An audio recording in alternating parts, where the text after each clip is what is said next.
I like to do, and this is kind of my own way of doing ear candles, is I'll get a disposable pie plate and I'll take my scissors and just stab a hole in the middle of it.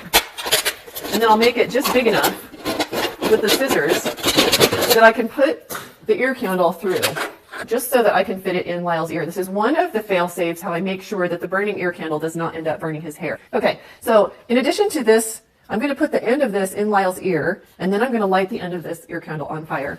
Just to be safe, we're going to actually cover up his hair, except for right where we need injure him.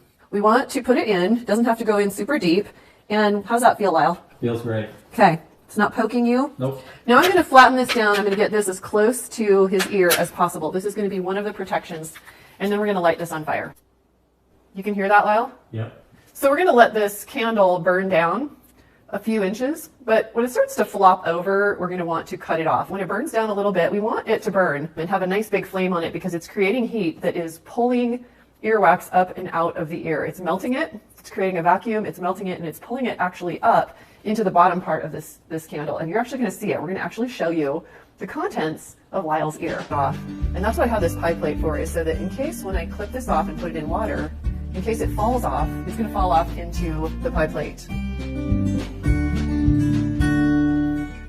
Burns down this far is when most of the work is being done. That's when the heat is melting the wax in the ear and it's drawing it up more. How do you feel, Lau, when you hear some people can hear kind of like crackling sounds? Yeah, it sounds a little crackly, but it sounds more like I'm pan frying a fish or something. What do you think the crackling really is? Probably choking me down my ears. Yeah. Okay, so now we're getting down to the bottom, and I'm starting to feel it on my fingers. So I'm going to grab the white part right here, and I'm going to carefully, you don't move, Lyle. I'm pulling it out here, and I'm going to douse this, but I'm going to save the white part. So we'll cut off the burned part, and then most ear candles have a wrapping, and you can just actually just unwrap it here.